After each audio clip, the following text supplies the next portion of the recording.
Welcome back to another episode at The Heart Speaks. Today we have a very, very special guest with us, Cornelia, who is would you like to introduce yourself actually? Right. Okay. So I'm a clinical hypnotherapist, a conscious parenting coach, and a couples therapist. And she's also my supervisor in my master's program for arts pedagogy. So thank you for spending time talking with us today. Yeah. Thank you for inviting me and taking the time. Yeah, I was very interested because of like the combination of like hypno and therapy just intrigued me so much. And you were telling us a bit more about like what that specific hypnotherapy that you do. So I was just saying earlier that I really rarely work with very classical hypnotherapy where you lie down, get into a trance and then work there, because I find like tapping, EFT tapping, for example, works a lot faster, going somatically through the body, like finding the feeling and giving it different qualities like color, texture, sound, taste and things like that lead you bang into that feeling so fast that you don't really need to go through that, and you can still work on a therapeutic level. And maybe I'll ask a question to you, which is because I think when you first heard that I have a supervisor who is a therapist, I guess, you got very excited. Yeah, I got very excited. Why? Why did you get so excited? Maybe because like me and my friends always talked about it, how like, oh, we need to go for therapy, like really badly. But then all of them would always say like, oh, I can just talk to my friends. It's okay, you know. All right. So- That's so different though. Yeah, it's so different, right? So maybe like you can explain more as well about how you got into this specific therapy. Right. So my story is a bit unusual. So I always wanted to study psychology, but my father didn't want to finance me studying psychology, so it was all bogus. It was many years ago, obviously. And then I studied business, and I was an entrepreneur in project development, building holiday homes in Croatia before this, actually. And then we moved to Singapore. That's a different story. Anyway, we moved to Singapore and I became pregnant with my first child and quit my job, which was at the Singapore Tourism Board. And I really wanted to do something and use that time to do something that I always wanted to do, like naturopathy or some sort of therapy. And at the time, that was in 2005, there was nothing available in Singapore. The only thing I could find was an advertisement in the papers at the time for hypnotherapy. I didn't even know what it was. So I thought, okay, it has the word therapy in it. Let's do that. And I arrived there still not really knowing what hypnotherapy is. So I think I was the only one who didn't really know what I signed up for. So that made me a hypnotherapist. I did this amazing training with Calvin Banyan. It's like a guy who kept coming here from the US, and I became a hypnotherapist. Then I had my baby, and all of the parenting strategies that I was met with, I was thinking like, from a hypnotherapy perspective, it really doesn't make sense to use these strategies like cry out sleep training, tantrums, when a child has a tantrum to put them into the corner, things like that. So I started to read about it. And at the time in 2006, there was this new knowledge on the brain coming out. We didn't know any of this before. And I read a book, How Parents Influence the Brain of the Child and the Brain Development. And I got really hooked. So I studied a lot around that topic, basically just as a mother. And my doula then said, hey, you have to do a parenting training for me. And I said, no, I only have one little child. I can't do a parenting training for you. She really bugged me for a year. All the time she said, no, are you doing my parenting training? I said, no, I can't do a parenting training, until I gave in. So I did the parenting training. And then I realized people cannot put into practice what I'm teaching them. And obviously that's not the right thing for a hypnotherapy session. So I became a coach as well. And I did a really intensive coach training that was over 2 years and was amazing. And then so people started to be better at putting into practice. And then I realized, okay, it's the couple that actually often has an issue. So I became a couples therapist, and which was very developmentally orientated, meaning how do we attach, about attachment patterns and things like that. And then I got into the trauma zone. So lots of people have attachment trauma that don't know how to really relate to people. And so I started going down that path with a lot of trainings in trauma, somatic, going through the body, tapping, breakthrough coaching, things like that. And now I offer a very holistic approach to relationships. How do I become available for a relationship? How am I actually able to get into connection with people and to teach people how to do that? So I work a lot with the inner child concept and things like that. This is so interesting. I don't know. I feel like I have no idea like anything about all these therapy like ways to help. I feel like I have no idea what it is. She wants to try it. You can try it outside of this podcast. That's true. Maybe by extension, right? Like, because you were mentioning how, and I also have heard this many times before, my friends would say, yeah, I can just talk to my friends and that should be enough. But what you're saying already showcases there's a lot of knowledge that maybe makes you a more neutral observer. And we were speaking about this, like you have created a safe space or a safer space. I thought that's interesting. Why, even though you may have very good friends, it's different from talking to someone who is, I guess, trained, or maybe different to talking to someone who can create a different perspective. Maybe that's the right way to say it.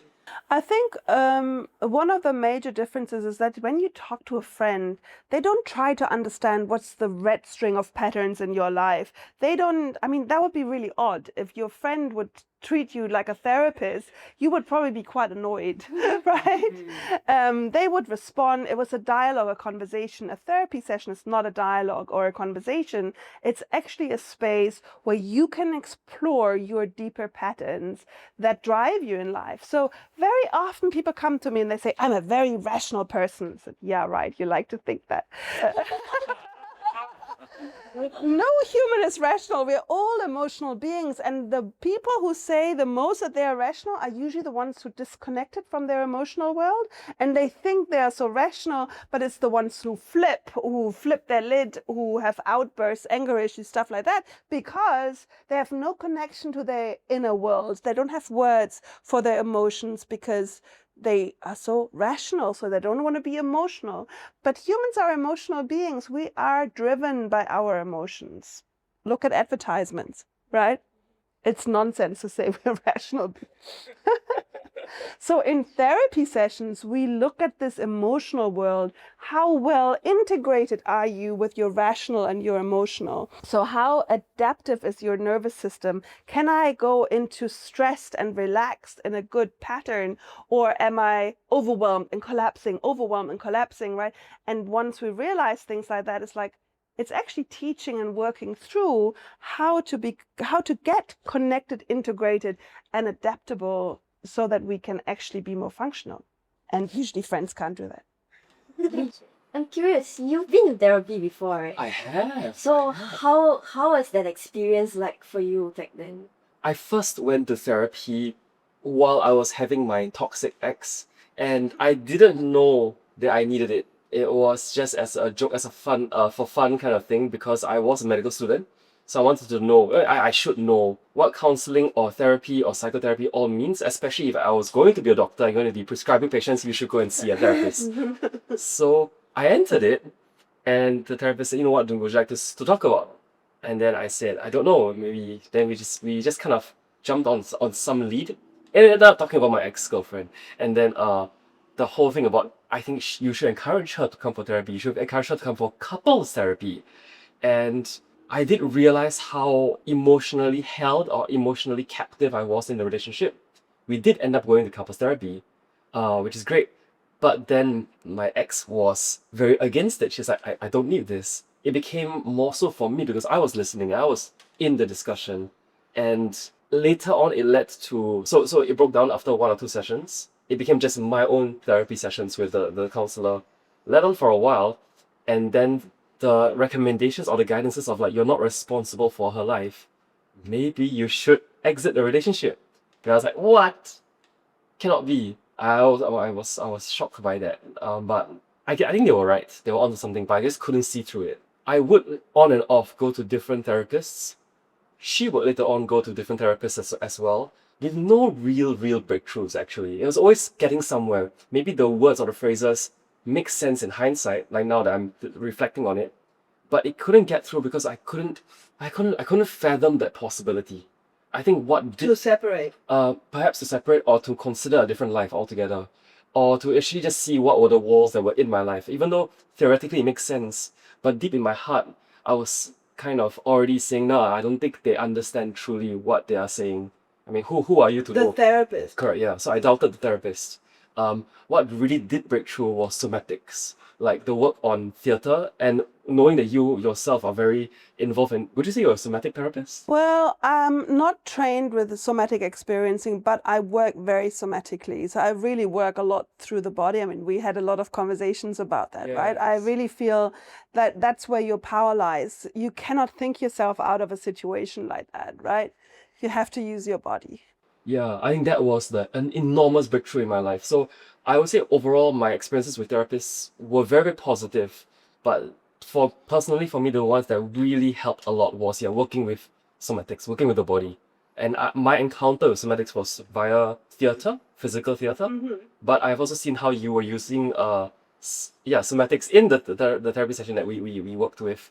And yeah, it was very interesting. Yeah. Maybe we can follow down this path a little bit. Yeah, what did you find so interesting? First was this whole concept that we were also discussing, that many people, including myself, did not know that the body has a mind of its own. I thought that in my being it was just my brain, or just my intellect, or just my logic, or my cognition.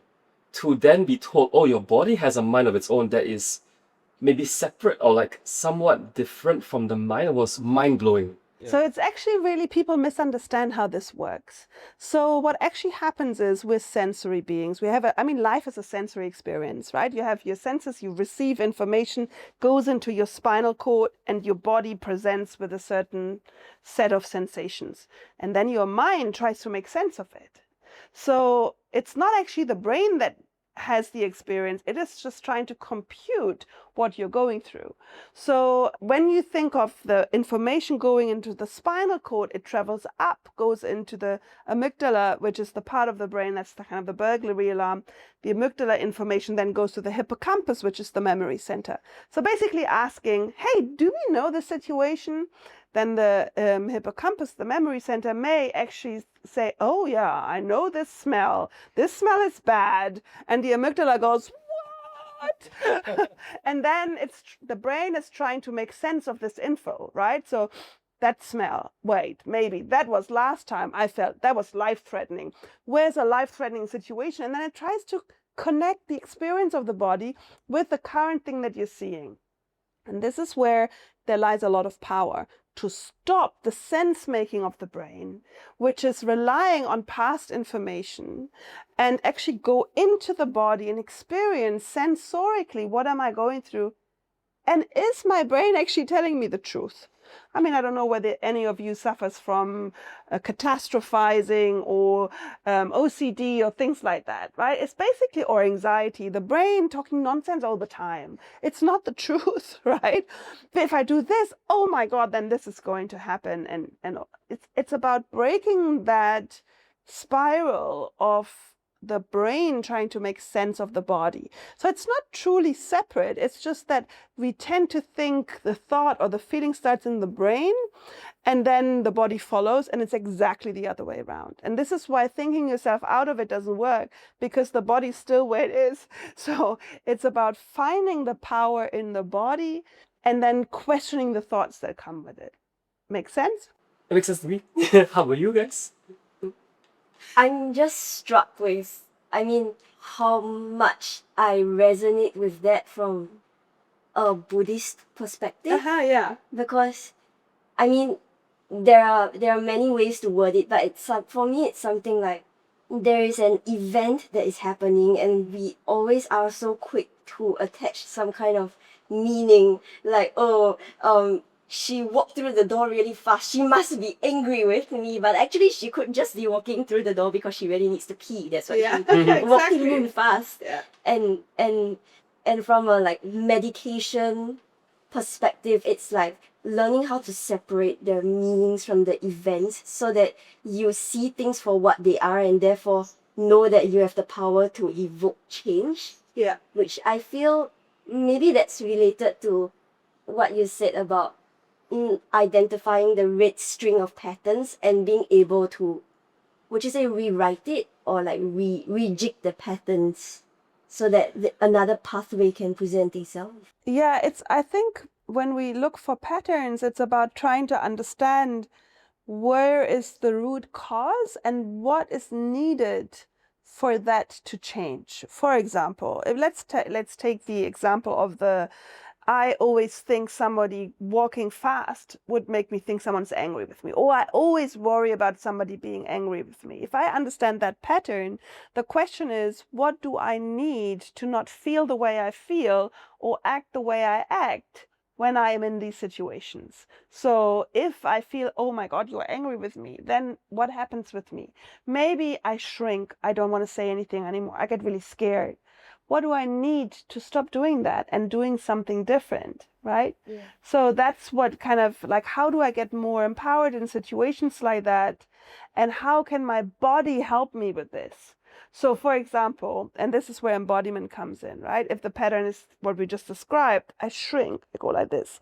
Maybe in my body it's a very minute thing. Maybe I just do this, right?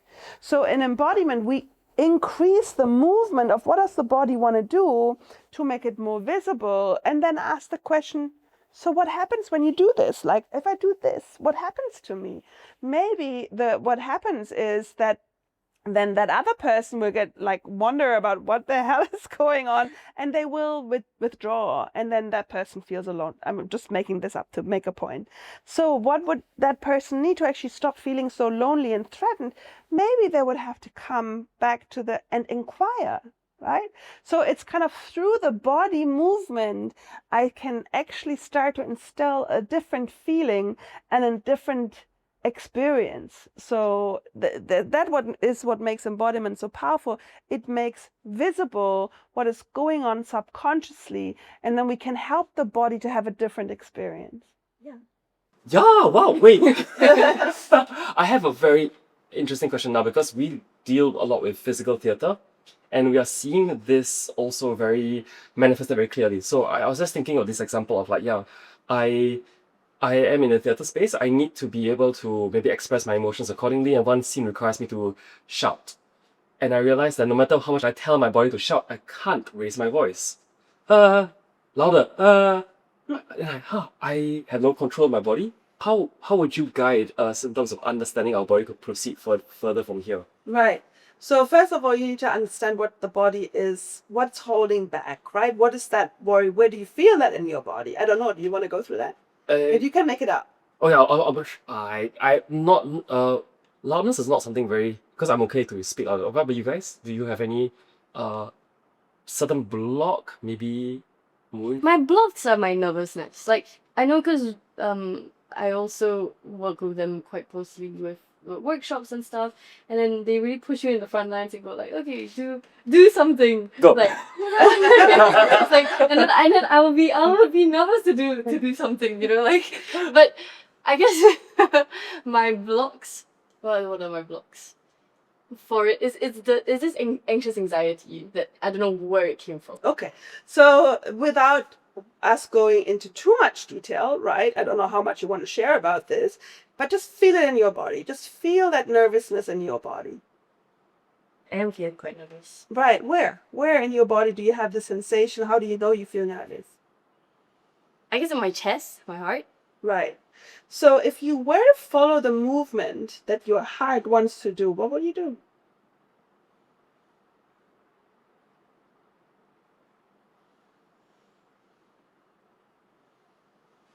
Or just lean back.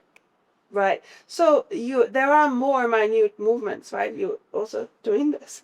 Looks like a shrink and you want to go actually, so kind of exaggerate the movement. Make it really visible.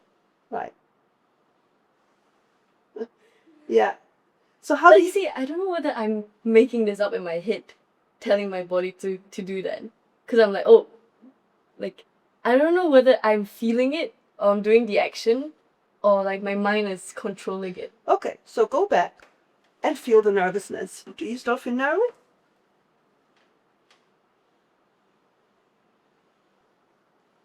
I don't know.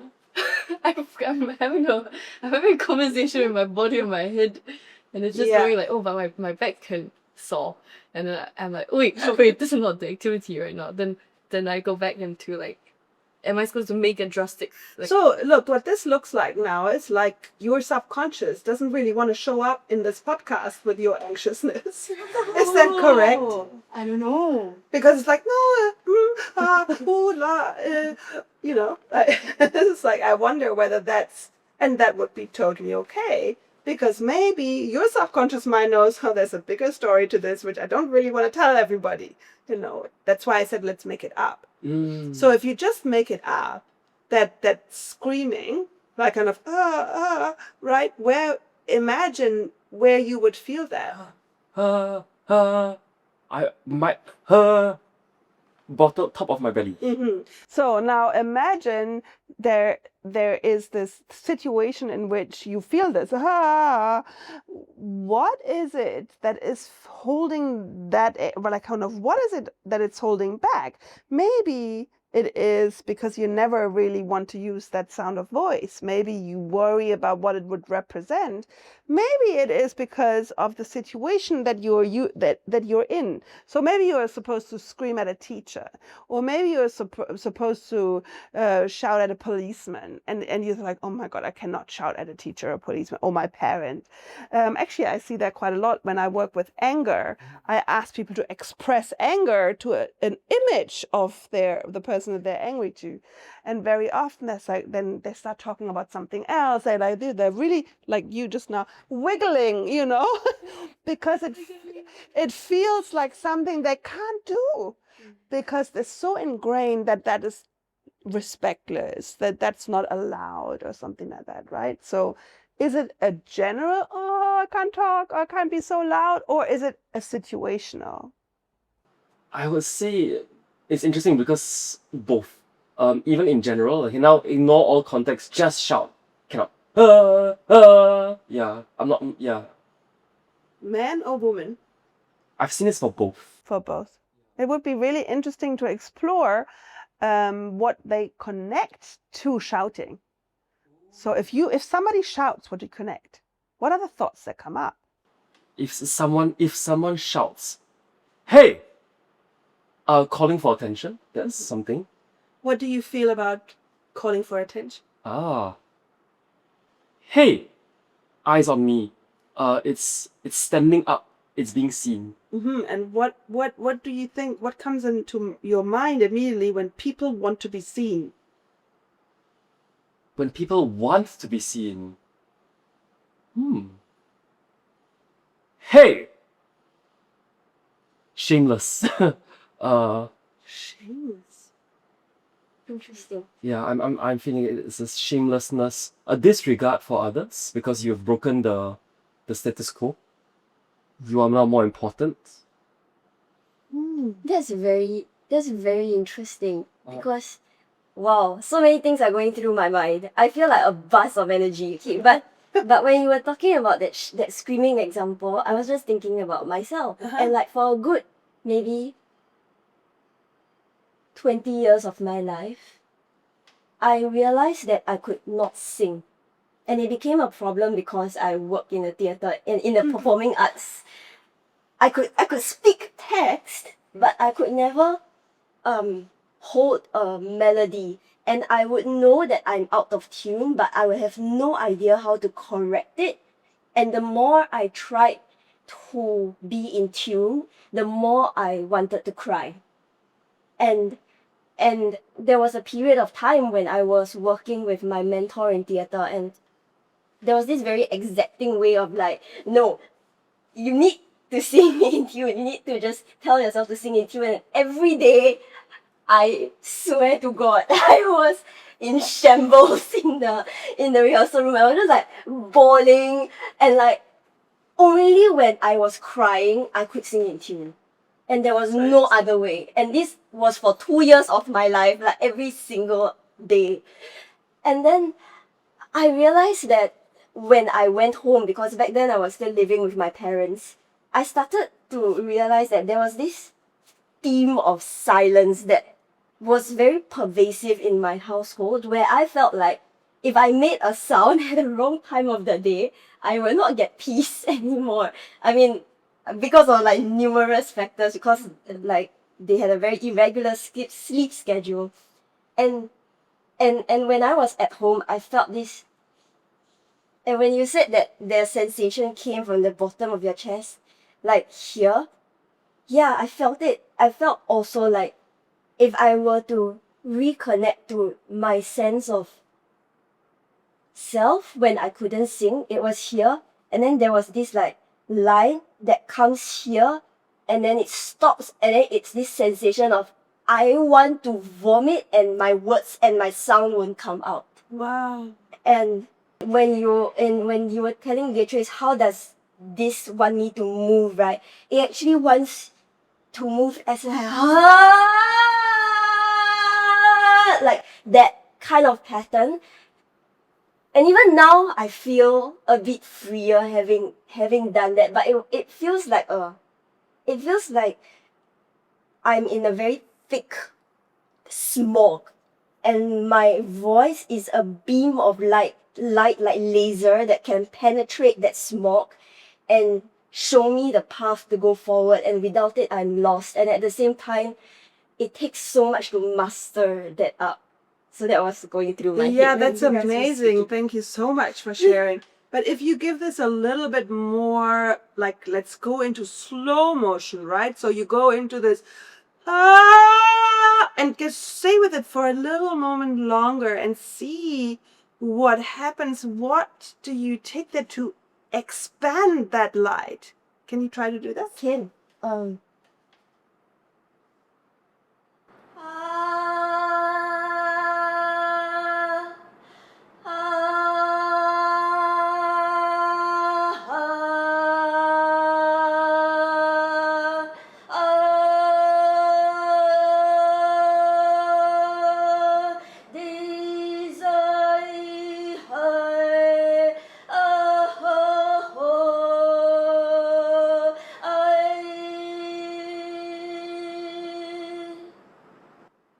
And just stay there, stay in that, and then just breathe and see what does it take.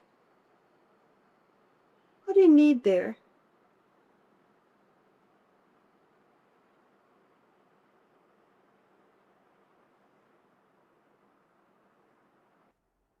What does the body feel like there when you're there? Like, what does this midsection feel like? there's a very vivid image that is coming, which is I want to go into the water. And what would happen if you go into the water? There is a lightness to it. It's like going into the swimming pool when it's 32 degrees Celsius, and then it's like entering and submerging. And yet before that, I almost can feel like the tendrils of, I think shame is the word. That shame, like if I were to truly exist, will I be loved? And then to go, and then when the image of the water came in, there was this feeling of like submerging. It was like even that thought is suspended, and it's just that idea of falling and surrendering. Like the solution to that. Yeah. Right. Thank you so much for sharing that. But because the shame fits the story of going home and not being able to make a sound, right? And then when you surrender to that feeling, what happens? Wow. Okay. I that this phrase just came in, which was, I don't have to be somebody because I can be nobody. And this idea of like, I don't need to try to earn the love and validation of someone else. And in this like permission to be nothing, there's this extraordinary feeling of freedom that comes with it also. Yeah, amazing. Letting go of all expectation and the shame if the expectation isn't fulfilled. Yeah. Yeah. Beautiful. Quite amazing to watch. huh? So emotional. I also got very emotional. Now my body wants to do this. I want to cry. Yeah. So liberating, huh? Yeah.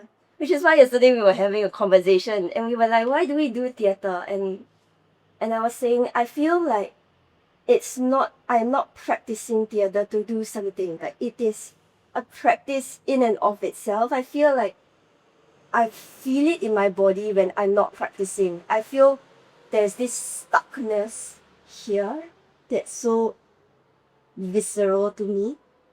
And even after this exercise, it feels so much more like freer because that block has been met and faced. Yeah. It's a like a movement of an energy that got stuck. Yeah. Right, yeah. Yeah. And this is what, I mean, I don't know, most people, you know, the book, The Body Takes the Score. And that's really what we're talking about, right? There's an energy, you have the sensory experience, an energy is developed, the body wants to move with it, but maybe got shocked, or maybe got stuck, or maybe wasn't allowed to speak, or whatever. And then we have that energy kind of stuck, and it forms in a memory, and it creates something in the body that we want to move, right? This is why movement, dance, and stuff like that is very healing. Wow. I feel like I have a lot of blocks. I want to try.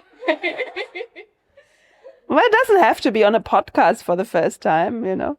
I get that mentality of being like, why am I always crying? Annoys me. Because I'm like, why am I so emotional?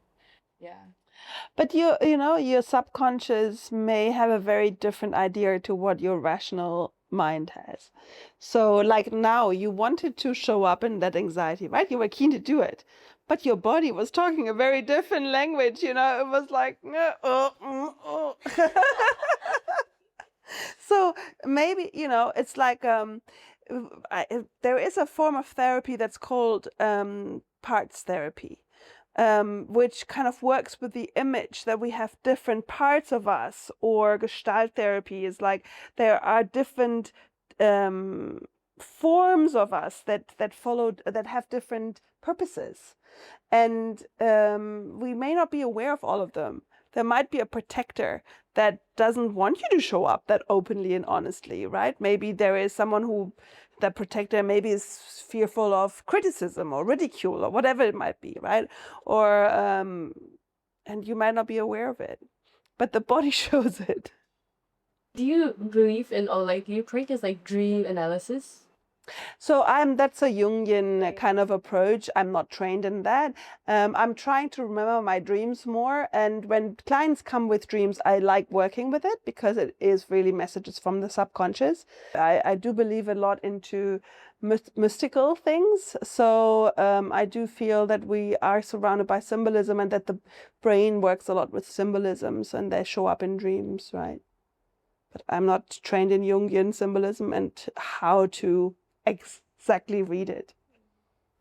Yeah, because we got quite interested in our dreams, because after all our theatre training episode thing that we were doing, I started having very vivid dreams. Yeah, of course, because you open up the subconscious. Yeah, and it Through was the physical. and when I started dreaming, all of these dreams were actually like nightmares, and I haven't had a nightmare since I was like a little kid. What kind of nightmare? It was like I went to ask ChatGPT. That is actually quite good in dream analysis, I think. I've also done that before. Yeah, and it was like very vividly. Like I remembered, it was a woman dressed in like those horror movies, white robe, black hair all the way down, running towards me, and then like screaming in that direction. And I stopped her. I tried to calm her down. It's okay. And then she was screaming, and it worked. Like some part of it worked, and I managed to calm her down. But then there was a scenario in my head that I had to repeat it, and in this dream that it would come again, that she's going to attack me again. But I could not remember the steps I took to like calm her down. But even though like, I already tried. Yeah, and then I woke up with a heart attack. Like, I woke up being like so freaking scared that my heart was beating so fast and I could not go back to sleep because I genuinely thought that was the real world. And then I asked ChatGPT and it said something along the lines of how my subconscious was taking over my ego, like my own like rational mind, that I genuinely thought I was in that world instead or something like that. It was But who would, I mean, like a female figure, kind of, what did you feel? What was she saying, or what was she attacking you for? I don't know, she was just attacking me. And so when there was so this woman is attacking you, and instead of running, you feel like you turn around and you calm her down. So I was That's interesting. Yeah, I was trapped. I was at a lift and I couldn't go anywhere else. And she was running to me and I was in a corner, like trying to stop her from attacking me. But then after that, my dream fast forward and I started running, like because she was gonna come back. So I ran all the way to this bus stop, and then there was a lot of other people that ran to me as well. And then it was To help you. no, they were running away from something too. Oh. And then I was like, why are you running away? And then we all realized we were running away from the same thing. And then she started running to us. And then I transported to the MRT. But then everyone was around me, like holding a knife, like wanting to attack me. But I was very fearful of everyone. Like, I didn't trust anybody. But it was very weird. Yeah. But that's so interesting, right? So there is a female archetype that attacks you, and then suddenly everybody else attacks you, and you're very scared of that. And the method you use is to trying to calm that person down. So I wonder whether that is going on somewhere else in your life, you know? Well. Like my body. You know what? When we heard the dream, we also laughed when she was like, I calmed her down. It's okay. Yeah, it was like some sort of technique. It was like it was very weird. What was the nodding all about? Because we were siblings. So many of the things that she feels, I feel too. I think for my nodding is that, because you asked the question, is it something close to your life? And for me, I felt, I totally felt it in my life. And maybe by extrapolation also, then therefore you might feel it too. Yeah. So it's interesting, right? I mean, that would be a really good journaling exercise, feeling threatened, and feeling like you have to it's your responsibility to calm down because you're so trapped. So, and just take a blank piece of paper and start, I'm feeling trapped and threatened, and then start writing and see what comes out. And it must be fundamental, because in the dream, what the dream shows is that it actually makes you not trust anyone, right? Suddenly everybody becomes a threat. So, I mean, it's probably on an emotional level rather than an actual level, right? The knife is a symbol, most likely. You know how you said you were siblings? Mm-hmm. I want to circle back to something that you mentioned just now about the inner child. Mm-hmm. This work on the inner child. Then, like, what draws you to this study of the inner child and to examine these relationships between parent and child? So the inner child is not an actual child. It's actually quite interesting. So inner child work, often I think people think it's a bit woo-woo and spiritual. It's not at all. It's actually a neurological process. So the brain, very simplified, has three main regions. That is the brain stem that goes into the spinal cord, right? And then you have on top of, and it's the reptilian part of the brain, is what we share. Fish have the same. So then we have the mammalian part of the brain, it's the limbic system that kind of sits on top like this. And then we have the neocortex, the biggest part of the brain, that is the rational part of the brain. So survival, emotional, rational. When children are born, they're all online, but they're not very good, very well connected. So there is not much communication between the rational part of the brain and the lower parts of the brain, which basically just means we have no answers to our problems, right? So a baby is born extremely adaptable to any environment they're born into, and the tribe feeds in information. This is what you do when you have this or that problem in this world, right? So baby cries, mama comes, feeds baby. Oh, when I'm hungry, this is what I need to do. I get hurt, what do? Mama comes, or the father comes and gives me a hug, co-regulates me with a system, and then I will feel better. But hopefully that's what happens. And so sometimes we are overwhelmed, or we have strong feelings and we do not get a response. Maybe we're ignored or judged or punished or whatever.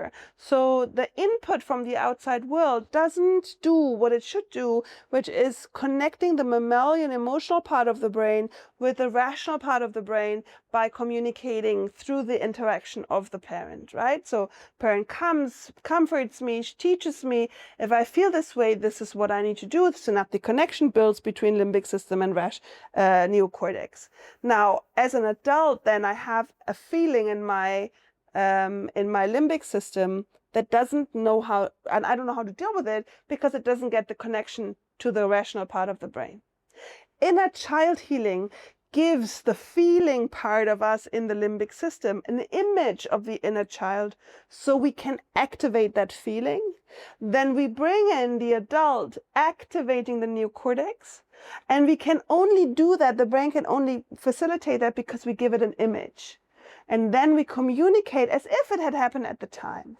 Now, of course, when a child is just being born and in their formative first 7 years, this is much faster, much more profound. And when you're doing this with 40 or something, you already also have established quite a strong stress response, most likely.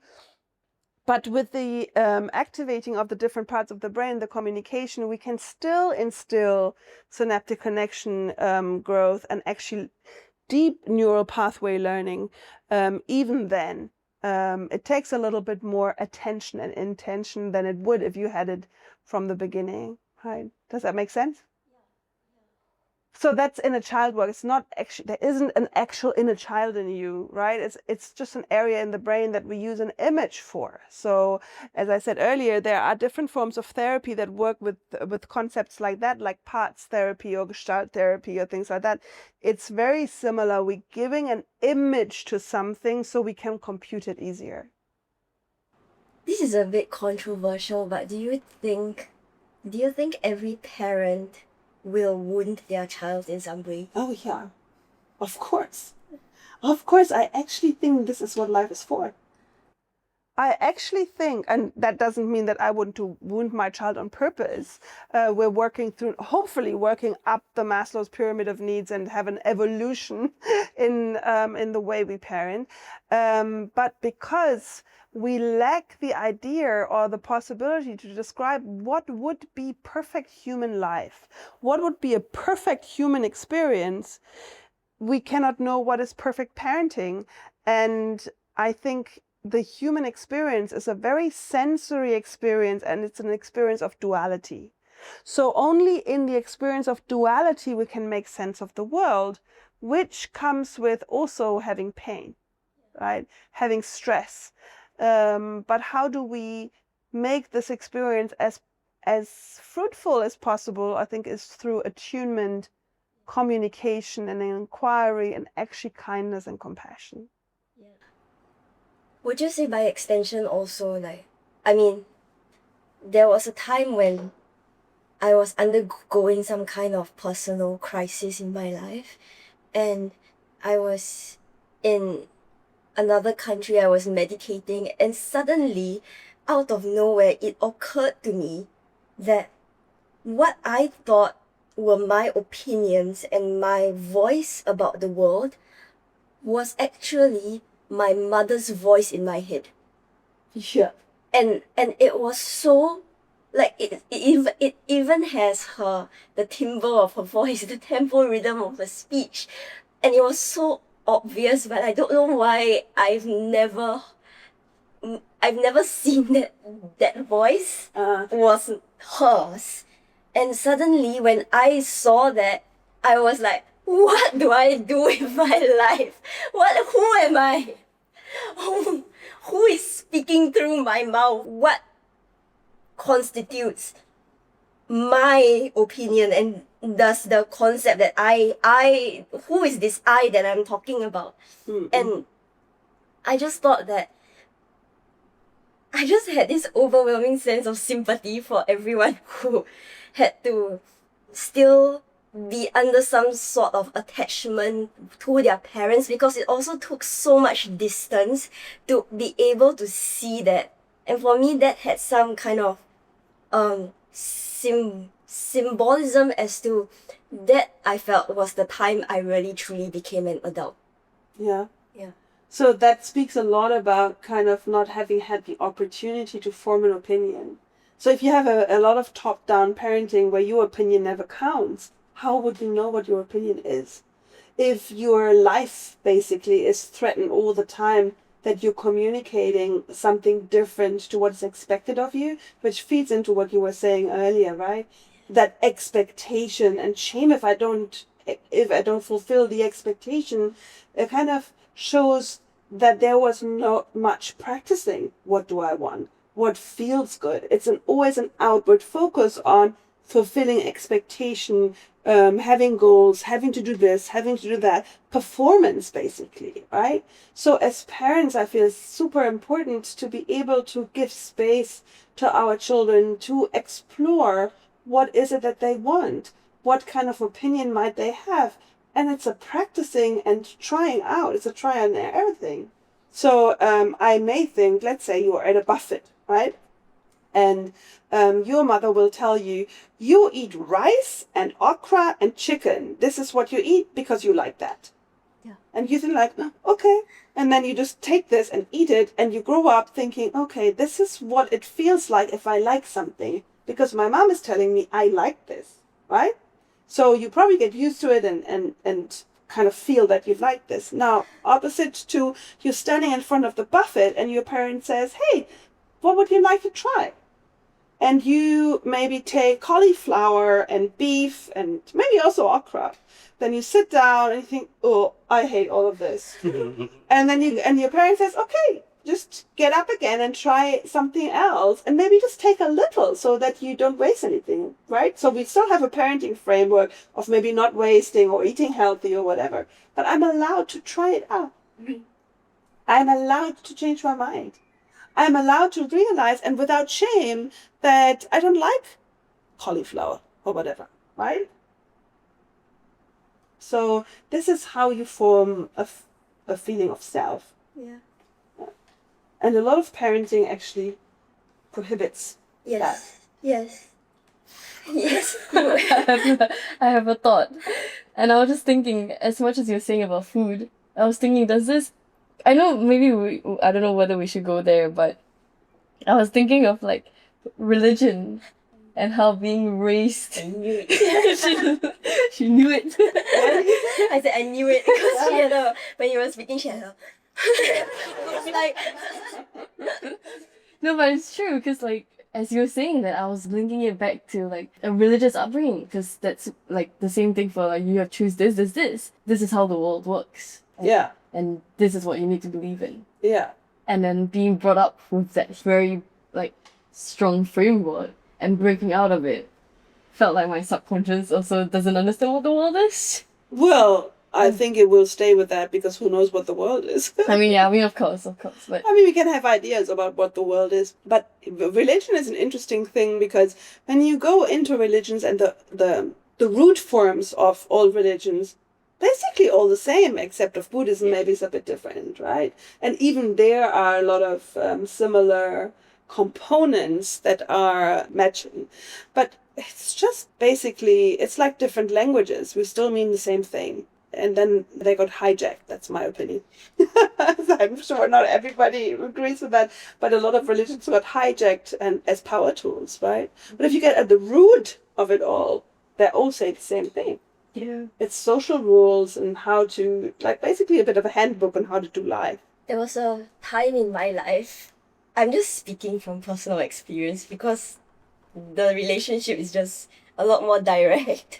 But there was a time in my life where I swore to myself and the gods that I will not be like my mother. And then for a period of, I think, a few years after, I realized that I was getting increasingly similar to her.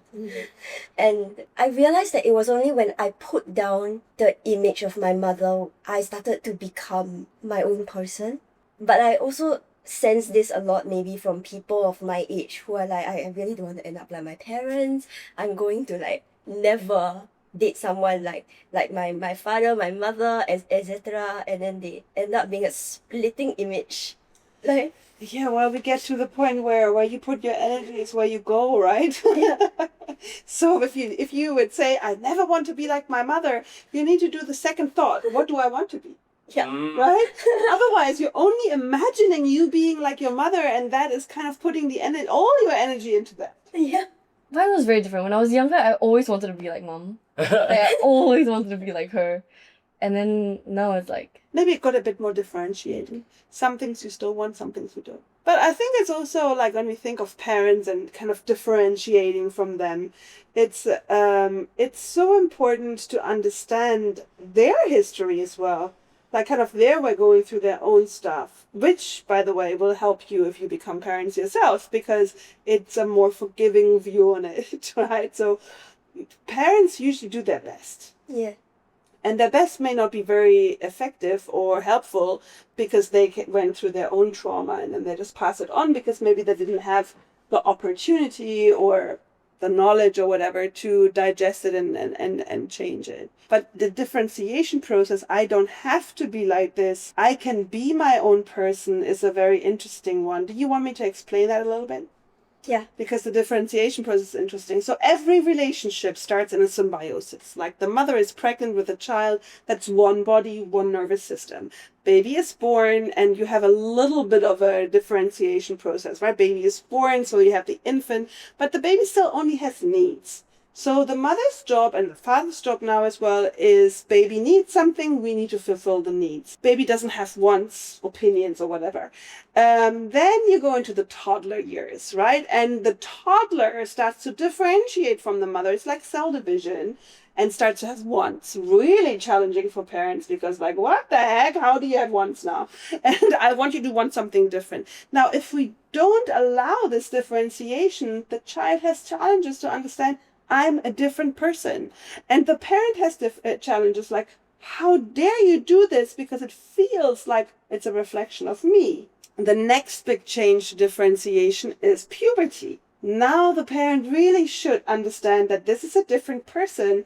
They're allowed to have different wants, wishes, hopes, whatever, behaviors, ideas. And if the parent doesn't manage to do that, it's very difficult to understand who you are, and that you are different from that. And a lot of people struggle because they have never been properly differentiated from their parent, then in their relationships, because they don't know that it is safe to differentiate, because every other relationship also goes through symbiosis and differentiation and then co-creation, right?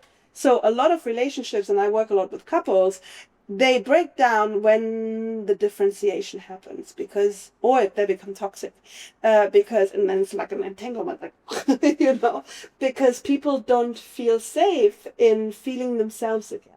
Don't feel safe in feeling themselves again. Wow. Or Wow. maybe not again, maybe for fifth time. We've spoken a lot, and I love this about how, our own individual struggles kind of showcase the important need to, I guess, study ourselves, understand ourselves. And I guess a therapist is a professional in helping us understand ourselves. Only once we can see ourselves, then we can move forward or understand why we are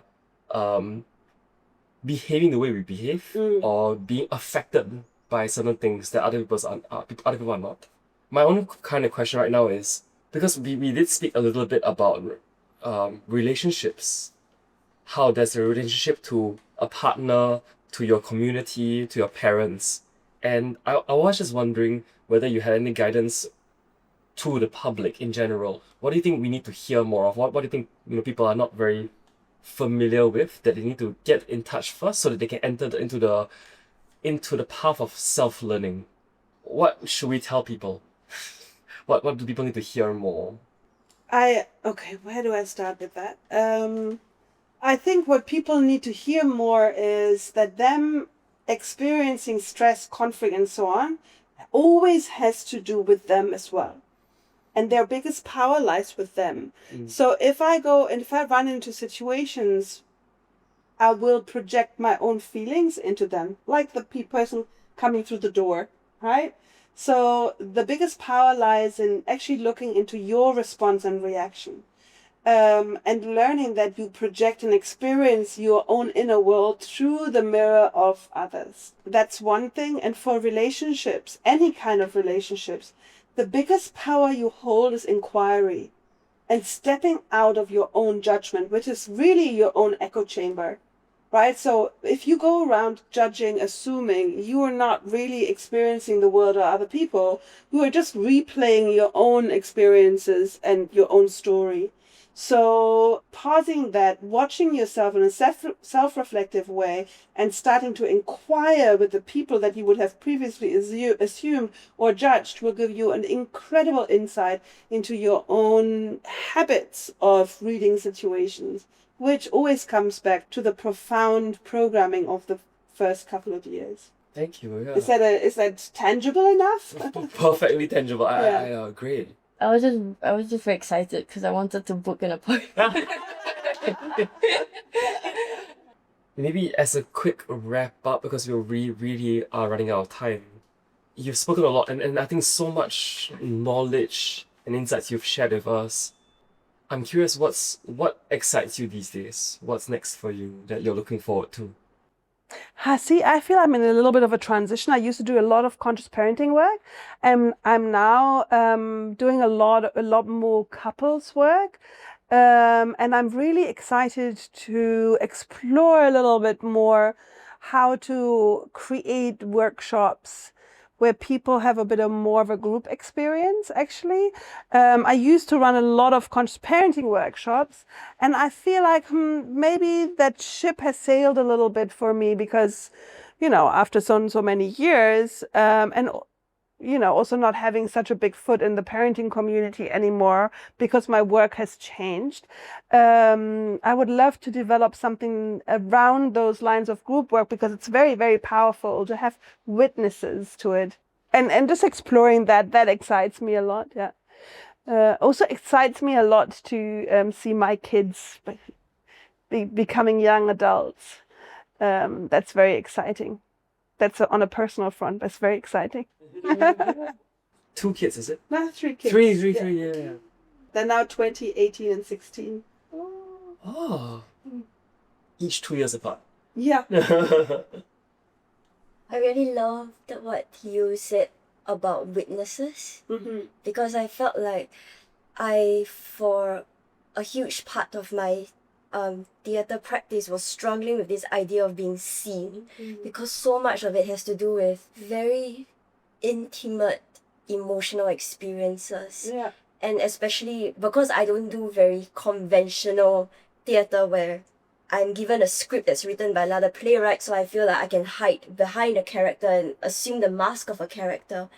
A lot of the theatre that I come from came from the Grotowskian lineage, which is a lot of using the body, devising, and when you're using your instrument to create, like so much of it has to do with your own personal experiences in life also.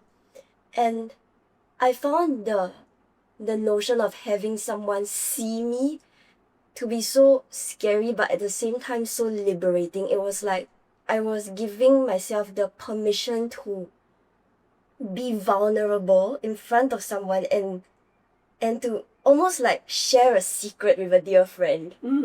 Like coming out of the shadow. Yeah. And no shame or live in the shadow, right? And when you come out of the shadow, it's a very healing for shame. Yeah.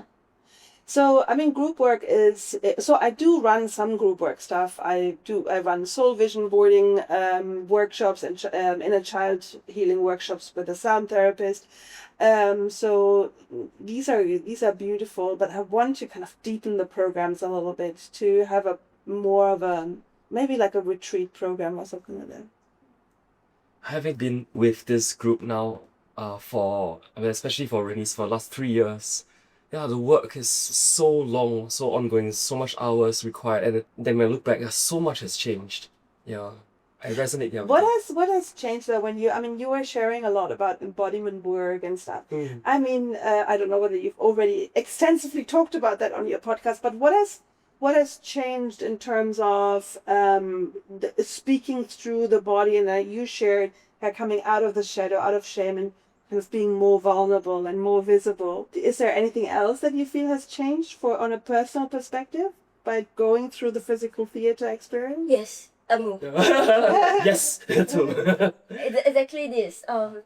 Relationships, where previously, I mean, because this work on theatre is already like not a very widely practiced art form in Singapore, but specifically, yeah, experimental physical theatre is like, so far I think we are the only group doing it. Before I met them, by the grace of God, I always felt like I was the only one doing this. And when I started to meet Julian and Beatrice, and a lot of people came and was like, how are you working with family? Isn't that weird? And then I was like, it's so interesting how in the Asian context, I have a very estranged relationship with my brother. I don't speak to him only except for like designated family gatherings. Yeah, but so to be able to work so closely makes me feel almost like I'm accepted and seen, and that I can be myself without having to worry like, are you gonna hate me? Is she not gonna ever want to work with me? Am I gonna lose another like working relationship opportunity? And then taking that newfound faith in community and developing and then looking at how other practitioners, like in a recent workshop, we invited artists from Spain and South Korea, and to see how their work involves a lot of relationality. So how it has stopped being I am facilitating, creating this work, but we are forming this facilitation and this structure and this work as we are doing it together. It's so interesting because what you're saying is actually touching on something that humanity is losing more and more, and it's you finding it through this, which is community, relationships, and stepping out of the estrangement of family bonds, which have been, and it's this dark parenting, right? The parenting of top-down punishment, patriarchy, all of the like kind of caning something into the children, right? Which creates estrangement. It's the breaking of trust. It's the losing of hope. It's the building of shame and hatred. And you kind of taking this out and rebuilding something more holy in a different form, which is very healing. It sounds like very healing. And it would be so beautiful if you could bring that back into families, right?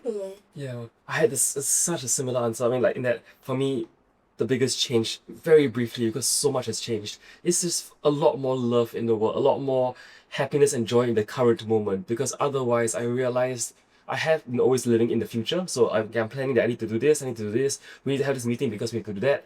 And I wouldn't be here with someone. I'll be planning for the next step. And therefore, it's like I'm always living not in the present moment. But when I'm here, suddenly in the present moment, being a great shift in perspective, I feel like, yeah, so much of the stress disappears, so much more joy reappears. I like what you mentioned about a holy relationship, a holy interaction. Yeah. I actually just wrote a blog on this exact topic because I feel like the world news is so overwhelming at the moment, right? And it's very easy for people to lose hope and to actually forget what their power is. And it's this power of spreading love and increasing the vibration of this planet by really working counterintuitively, because the human always wants to follow the threat, the danger, always all of that, right? But if we have no power there. So if we go back and spread love, increase generosity, kindness, connection, relationships, and I very strongly believe in vibrations, we actually change something very powerful, and it's such a ripple effect. So it's so beautiful that you put so much effort into building that. Yeah. And the whole embodiment work. And I wonder if people actually watch this. So I'm a huge fan of experimental theater. If people watch this, I think that they get more kind of stirred in their physical positions, which then will bring them more into the moment, right? I wanted one last question. When you like meet new people, do you have this inclination of their body language or like the way that they speak? Do you start to in a way analyze person? Or I think everybody does that. You know, imagine yourself walking down a dark street and someone coming your way. You would immediately know whether you should change the road or not, side of the road or not, right? So I think everybody does that on a certain level. I don't do it in any more conscious way. If I see people, it just feels normal to me. It's not that I feel like, is she moving her feet? It's not like that. It's more, I work quite intuitively anyway, right? So I guess it's a feeling of people. Also because if you talk to so many people in a less surface way than you would usually do, you just get a lot more information that connects to the body language, right? So it just informs my subconscious experience, I think. That's so interesting. But yeah, okay, let's... But to say something to that, it's probably the opposite of what you would think. The way you ask that question sounded like you would be worried about judgment. But it's actually the opposite. What happened to me over the 21 years of working in this field was that I learned that to be less judgmental, that I learned to actually look more behind the facade and see the story, and am less fast to assume that I know what's going on. And I feel less threatened by people's behavior because of that, because I have an inquiry. You know, it's like, what's going on for that person to respond in that way? And also for me, like, why am I reacting so strongly? Like a couple of months ago, I had a phase, I was angry at everybody. It's like, I'm recognizing I'm angry all the time. What's going on? And I had to really just sit with me and think about, why are these people making me so angry? Well, it had obviously more to do with me than with them. Right, yeah. That was the assumption, right? That it would make me judgy. I was thinking of like... Like, I'm scared now. When I look like this, what is she maybe that was my salience coming in. I was very like, she can read my every movement. Yeah. But that's interesting to know. Okay. But anyways, thank you so much Thank you so much joining us for on this podcast. spending your time with me. And thank you so much for watching, if you're watching. Hope you enjoyed the podcast. And yeah, we'll see you again soon. Bye-bye.